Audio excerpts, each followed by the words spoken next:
Hello friend, welcome to SSC GK YouTube channel. आज की इस वीडियो में डिस्कस करने वाले दिल्ली सल्तनत से संबंधित कुछ महत्वपूर्ण और प्रीवियस ईयर के क्वेश्चन जो कि आपके आने वाले एसएससी के एग्जाम से इंपॉर्टेंट हो सकते हैं। पार्ट 1 हमने किया है इस वीडियो का भी, तो अब पार्ट 1 में हमने 25 क्वेश्चन कवर किए थे, उसी कंटिन्यूएशन में ये वीडियो है। ठीक है, इसमें भी हमने ज़्यादातर जो है वो प्रीवियस ईयर के क्वेश्चन ही कवर किए हुए हैं, तो इम्पॉर्टेंट वीडियो होने वाली है, इसलिए प्लीज़ लास्ट तक देखिएगा और सब्सक्राइब और शेयर तो उसको ज़रूर कीजिएगा इस वीडियो को। देखते हैं फर्स्ट क्वेश्चन आज का। किस कारण से मोहम्मद बिन तुगलक असफल व्यक्ति था? CHL 2011 में क्वेश्चन पूछा गया था। ऑप्शन है वह विक्षिप्त था, वह व्यवहारिक राजनेता नहीं था, उसने राजधानी दूसरे शहर को बनाया, या फिर उसने चीन के साथ युद्ध किया था। तो सही आंसर की बात करें तो इसका जो सही आंसर है वह व्यवहारिक राजनेता नहीं था, यानी कि बी जो है इसका बिल्कुल सही आंसर होगा। व्यवहारिक बड़ा मतलब बड़ा इम्प्रैक्टिकल, ऐसे इम्प्रैक्टिकल डिसीजन उसके द्वारा लिए गए थे जो बिल्कुल ही असफल साबित हुए थे। चाहे उसने जो डिसीजन लिया था जहाँ पे उन्होंने जो है अपनी राजधानी दिल्ली से स्थानांतरित करके ये दौलताबाद ले गए थे, दौलताबाद जो कि प्रेजेंट टाइम पे औरंगाबाद के पास है। और दूसरा डिसीजन इनके द्वारा लिया गया था कि इन्होंने चमड़े की मतलब प्रतीक मुद्रा इन्होंने प्रचलन में लानी शुरू कर दी थी, चमड़े की मुद्राएं बनानी इन्होंने शुरू कर दी थी। ये भी इनका बिल्कुल फेल्ड डिसीजन साबित हुआ था, क्योंकि इसकी वजह से ही कौन सी मुद्राएं चलन में आ गई थी? नकली मुद्राएं चलन में आ गई थी। तो ये भी इनका बिल्कुल फेल्ड डिसीजन था और इसी वजह से इनको असफल व्यक्ति कहा जाता है। तो इसका जो सही आंसर है वो ऑप्शन नंबर बी है, वह व्यवहारिक राजनेता नहीं था, यही उनकी जो है असफलता का कारण है। नेक्स्ट क्वेश्चन है, वर्तमान दौलताबाद जहां मोहम्मद बिन तुगलक ने दिल्ली से राजधानी स्थानांतरित किया था, किसके समय में स्थित है? SSC MTS 2014 का एक क्वेश्चन है। ऑप्शन है मैसूर, औरंगाबाद, निजामाबाद या फिर भोपाल। तो वर्तमान दौलताबाद जिसको पहले देवगिरी नाम से जाना जाता था, जहाँ पे मोहम्मद बिन तुगलक ने अपनी राजधानी स्थानांतरित की थी दिल्ली से, वो जो है औरंगाबाद डिस्ट्रिक्ट के पास है। तो बी जो होगा इसका बिल्कुल सही आंसर होगा, बी महाराष्ट्र में। ठीक है, अब देखते हैं नेक्स्ट क्वेश्चन। भारत में चमड़े की प्रतीक मुद्रा किसने प्रारंभ की थी? CHL 2014 का क्वेश्चन है। ऑप्शन है अकबर, मोहम्मद बिन तुगलक, बाबर या फिर हुमायूं। तो अभी मैंने बताया था आपको, चमड़े की प्रतीक मुद्राओं का चलन जो है वो किसके द्वारा शुरू किया गया था? वो ये शुरू किया गया था मोहम्मद बिन तुगलक के द्वारा। तो बी जो होगा इसका बिल्कुल सही आंसर होगा। ये बिल्कुल इसका फेल्ड डिसीजन था। क्यों था? क्योंकि इसके बाद नकली मुद्राएं प्रचलन में आ गई थी। बी इसका बिल्कुल सही आंसर है। नया क्वेश्चन देखते हैं। मनियारों का राजकुमार किसे कहा जाता है? CHL 2015 का क्वेश्चन है। ऑप्शन है इब्राहिम लोदी, मोहम्मद बिन तुगलक, बाबर या फिर अकबर। तो मोहम्मद बिन तुगलक को ही मनियारों का राजकुमार कहा जाता है, यानी कि जो बी है वो इसका सही आंसर है। देखते हैं नेक्स्ट क्वेश्चन देख लेते हैं। ब्राह्मणों पर भी जजिया कर लगाने वाला दिल्ली का सुल्तान कौन था? CGL 2014 में क्वेश्चन पूछा गया था और ऑप्शन है फिरोज तुगलक, मोहम्मद बिन तुगलक, बलबन या फिर अलाउद्दीन खिलजी। तो ब्राह्मणों पर भी जो जजिया कर है वो जो है दिल्ली के सुल्तान फिरोज शाह तुगलक द्वारा लगाया गया था। बात करें जजिया कर क्या होता है? देखो, जजिया कर एक तरह का टैक्स होता है जो नॉन मुस्लिम को पे करना पड़ता है। जो नॉन मुस्लिम्स होते हैं उनको ये पे करना पड़ता है। सर्वप्रथम भारतीय उपमहाद्वीप में इसको जो जारी किया गया था वो मोहम्मद घोरी के द्वारा इसको जारी किया गया था। जब अकबर आए थे उन्होंने इस टैक्स को बंद कर दिया था, पर जब औरंगजेब आए इन्होंने फिर से इस टैक्स को लागू कर दिया था। देखते हैं नेक्स्ट क्वेश्चन। निम्नलिखित में से किस सुल्तान ने सती प्रथा रोकने का प्रयास किया था? CGL 2014 का क्वेश्चन है। ऑप्शन है अलाउद्दीन खिलजी, मोहम्मद बिन तुगलक, जलालुद्दीन या फिर फिरोज तुगलक। क्या होगा इसका सही आंसर? इसका सही आंसर है ऑप्शन नंबर बी, मोहम्मद बिन तुगलक ने ही सती प्रथा को रोकने का प्रयास किया था। बी इसका बिल्कुल सही आंसर है। नेक्स्ट क्वेश्चन देखते हैं। यात्री इब्न बतूता कहाँ से आया था? CGL टैक्स असिस्टेंट 2006 का क्वेश्चन है और ऑप्शन है मोरक्को, फारस, तुर्की या फिर मध्य एशिया। तो इब्न बतूता कहाँ से आया था? इब्न बतूता जो था वो मोरक्को का जो है ये सिटीजन था, नागरिक था। और ये मोहम्मद बिन तुगलक के समय 1333 ईस्वी के आसपास ये भारत आया था। और मोहम्मद बिन तुगलक ने इसे अपना काजी नियुक्त किया था दिल्ली का, और इसको अपने राजदूत के तौर पे इन्होंने चीन भी भेजा था। और जब ये मोरक्को जब वापस गए थे, मोरक्को नहीं इब्न बतूता जब वापस गए थे, तब इन्होंने अपनी जो भी यात्रा का जो वर्णन है एक किताब में लिखा था। उस किताब का नाम था रेहला किताब जो है वो यात्री इब्न बतूता के द्वारा ही लिखी गई थी। ठीक है, देखते हैं नेक्स्ट क्वेश्चन। इब्न बतूता किसके शासनकाल में भारत आया था? एसएससी टैक्स असिस्टेंट 2008 का एक क्वेश्चन है। ऑप्शन है इल्तुतमिश, अलाउद्दीन खिलजी, मोहम्मद बिन तुगलक या फिर बलबन। अभी मैंने आपको बताया था कि इब्न बतूता जो है वो मोहम्मद बिन तुगलक के शासनकाल के समय यानी 1333 ईस्वी के आसपास ये भारत आया था। और मोहम्मद बिन तुगलक ने इसे अपना राजदूत बना करके कहाँ भेजा था? चाइना में भेजा था। और मोरक्को पहुंचकर जब ये वापस गए थे मोरक्को इब्न बतूता, उन्होंने अपनी किताब लिखी थी जिसका नाम था रेहला, जिसमें इन्होंने अपनी पूरी यात्रा का वर्णन किया हुआ है। नेक्स्ट क्वेश्चन देखते हैं। कुतुब मीनार को जैसा हम आज देखते हैं अंततः पुनर्निर्माण किया गया था, किसके द्वारा किया गया था ये बताना है। 2 बार ये क्वेश्चन पूछा गया है तो इम्पोर्टेंट हो सकता है। स्टेनो 2011 और CHSL 2010 में क्वेश्चन पूछा गया था। ऑप्शंस जो है इसके बलबन, अलाउद्दीन खिलजी, फिरोज शाह तुगलक या फिर सिकंदर लोधी। तो इसका सही आंसर क्या होगा? इसका सही आंसर होगा फिरोज शाह तुगलक।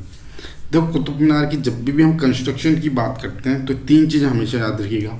इसकी जो शुरुआत की थी कंस्ट्रक्शन की, जो बनाना शुरू किया था वो शुरू किया गया था इसका किसके द्वारा? कुतुबुद्दीन ऐबक के द्वारा। इसको पूरा किया गया था इल्तुतमिश के द्वारा। पर जब इसका रिपेयर का काम हुआ था, जब इसकी 4थी मंजिल को में कुछ रिपेयर किया गया था, जब ये टूट गई थी मंदिर 4थी मंजिल, तो उसकी जगह पे 2 मंजिल और जोड़ी गई थी, 4थी और 5वीं मंजिल, और वो मंजिलें जोड़ी गई थी फिरोज शाह तुगलक के द्वारा। क्योंकि क्या था ना कि 4थी मंजिल जो है तूफान की वजह से थोड़ी डिस्ट्रॉय हो गई थी, तो उसकी जगह पे उसको तोड़ा गया था और उसकी जगह पे 2 और मंजिलें जोड़ी गई थी। इसीलिए कहा जाता है कि जैसा कुतुब मीनार आज हमें दिखाई देता है, भले ही कंस्ट्रक्शन का काम शुरुआत कुतुब मीनार ने किया हुआ, पर जैसा वो आज हमें दिखाई देता है वो सिर्फ और सिर्फ किसकी वजह से? फिरोज शाह तुगलक की वजह से। नेक्स्ट क्वेश्चन है। निम्नलिखित दिल्ली के सुल्तानों में से किसने उत्तर भारत में कई शहरों की स्थापना की? स्टेनो 2011 का क्वेश्चन है और 2010 में भी पूछा गया है। ऑप्शंस हैं बलबन, अलाउद्दीन खिलजी, फिरोज शाह तुगलक या फिर इब्राहिम लोधी। तो वो दिल्ली का सुल्तान जिसने बहुत से शहरों को बसाया था उनका नाम है फिरोज शाह तुगलक। कहा जाता है लगभग 300 शहरों को उनके द्वारा बसाया गया था, और उनमें से कुछ फेमस शहर भी हैं, जैसे कि आपका फतेहाबाद, हिसार, फिरोजपुर, जौनपुर, फिरोजाबाद। ये जो है बड़े शहर, नामी शहर थे जो इनके द्वारा बसाए गए थे। किसके द्वारा? फिरोज शाह तुगलक के द्वारा। देखते हैं नेक्स्ट क्वेश्चन। किस वंश के सुल्तानों ने सबसे अधिक समय तक शासन किया था? स्टेनो 2011 और CHSL 2010 में क्वेश्चन पूछा गया था। ऑप्शंस है खिलजी, तुगलक वंश, दास वंश या फिर लोधी वंश। किसने सबसे अधिक समय तक दिल्ली सल्तनत में राज किया था? कौन सी वो डायनेस्टी थी? तो उस डायनेस्टी का नाम क्या है बताइए? उस डायनेस्टी का नाम है तुगलक वंश, यानी कि बी जो है इसका बिल्कुल सही आंसर है। देखो लगभग इन्होंने 100 साल के आसपास जो है राज किया था। इन्होंने 1320 से लेकर के 1414 यानी कि लगभग 94 ईयर्स तक इन्होंने दिल्ली पर राज किया था, और सबसे लंबा समय था ये। तो क्या 20 का बिल्कुल सही आंसर होगा। खिलजी ने लगभग 30 यानी कि 1290 से लेकर के 1320 ईस्वी तक इन्होंने राज किया था। दास वंश की बात करें तो इन्होंने 1206 से लेकर के आपका 1290 तक राज किया इन्होंने। और लोधी वंश 1451 से लेकर 1526 तक।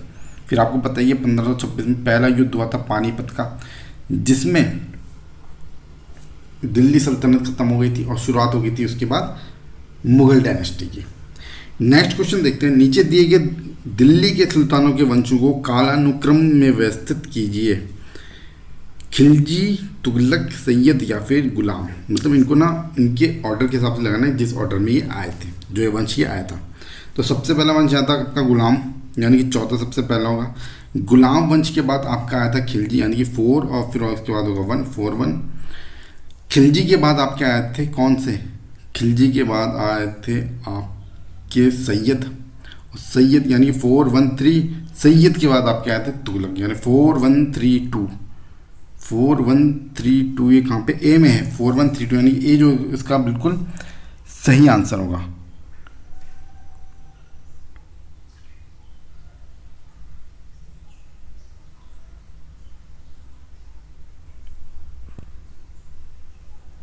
No no no no no 4 1 2 3 होगा 4 1 2 सैयद आया था बाद में, तुगलक के बाद गलती हो गई। देखो गुलाम आया था, रिकॉल करते हैं फिर। गुलाम आया था, गुलाम के बाद आपका खिलजी आए, खिलजी के बाद आपके तुगलक आए, तुगलक के बाद आपके सैयद आए और सैयद के बाद आपके आए थे लोधी। तो ये ऑर्डर था।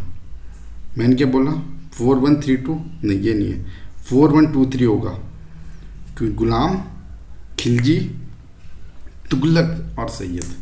गुलाम, खिलजी, तुगलक, सैयद, गुलाम, खिलजी, तुगलक, सैयद यानी 4 1 2 3 डी होगा इसका, बी नहीं होगा डी होगा। ठीक है, डी इसका बिल्कुल सही आंसर होगा।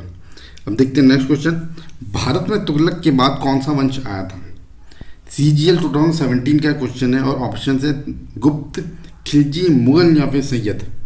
देखो तुगलक के बाद कौन आए थे? तुगलक के बाद मैंने अभी आपको बताया सैयद आए थे, यह आप याद रखना। सबसे पहले दास, दास के बाद आपके आए खिलजी, खिलजी के बाद आपके आए तुगलक, तुगलक के बाद आपका सैयद, सैयद के बाद आपके लोधी, लोधी के बाद आपका दिल्ली सल्तनत खत्म हुआ था और शुरुआत हो गई थी आपकी मुगल डायनेस्टी की, पानीपत के पहली युद्ध के बाद। ठीक है, अब देखते हैं नया क्वेश्चन। लोधी वंश का संस्थापक कौन था? CGL 2015 का क्वेश्चन है और एक KBC में भी एक बार क्वेश्चन पूछा जा चुका है। ऑप्शन इसके हैं इब्राहिम लोधी, दौलत खान लोधी, बहलोल लोधी या फिर सिकंदर लोधी। तो वंश, लोधी वंश के जो संस्थापक थे वो थे आपके option number C Bahlol Lodhi. Bahlol Lodhi जो थे लोधी वंश के संस्थापक थे। 1451 से लेकर 1489 यानी 1489 तक इन्होंने रूल किया था। आखिर जो लोधी वंश के शासक थे वो थे इब्राहिम लोधी। इब्राहिम लोधी और किनके बीच में युद्ध हुआ था?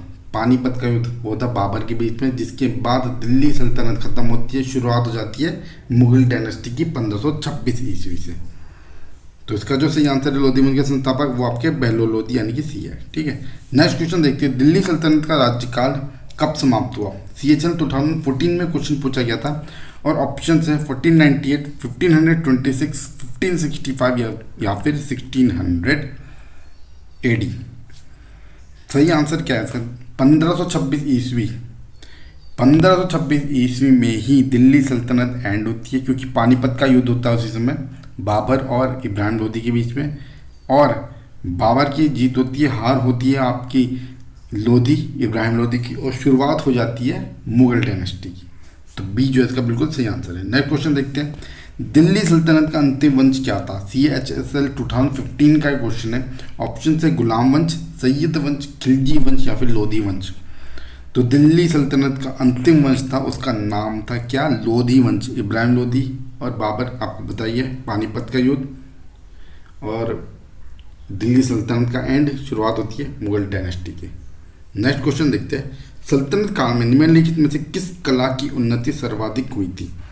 तो सल्तनत काल में किस कला की उन्नति सर्वाधिक हुई थी ये बताना है। ऑप्शन है चित्रकला, स्थापत्य कला, नृत्य कला या फिर संगीत कला। CHL 2018 में पूछा गया था।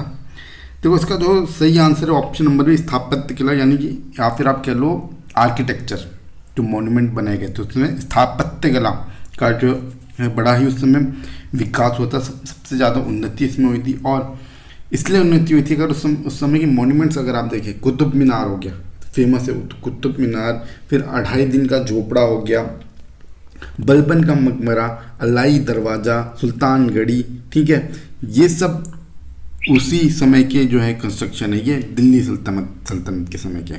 तो इसलिए कहा जाता है स्थापत्य कला की बहुत ज़्यादा उन्नति दिल्ली सल्तनत के समय में हुई थी। तो ये थी आज की इस वीडियो का आखिरी क्वेश्चन, और इस तरह हमने जो दिल्ली सल्तनत के जितने भी प्रीवियस ईयर के क्वेश्चन है वो कवर कर लिए। पहली वीडियो का लिंक मैं डिस्क्रिप्शन में दे रहा हूँ, उसमें हमने 25 क्वेश्चन कवर हुए हैं, वो भी इम्पोर्टेंट है। और ये सेकंड वीडियो हो गई, इसमें भी हमने 20 क्वेश्चन के आसपास कवर कर लिए। इसमें तो हो सकता है कोई ना कोई क्वेश्चन या फिर इससे रिलेटेड क्वेश्चन बन जाए, तो प्लीज़ इस वीडियो को उन लोगों के संग जरूर शेयर कीजिएगा जो कि एसएससी के एग्ज़ाम्स या फिर कोई भी ऐसा एग्ज़ाम की तैयारी कर रहे हैं जिसमें जीके से संबंधित क्वेश्चन पूछे जाते हैं। मिलते कल की वीडियो में, कल 7 बजे। और टॉपिक कौन सा होगा? टॉपिक होगा आपका मुगल डायनेस्टी, क्योंकि यहाँ पे मुगल डायनेस्टी की शुरुआत होती है किसके बाद? दिल्ली सल्तनत के बाद। मिलते हैं कल की वीडियो में 7 बजे।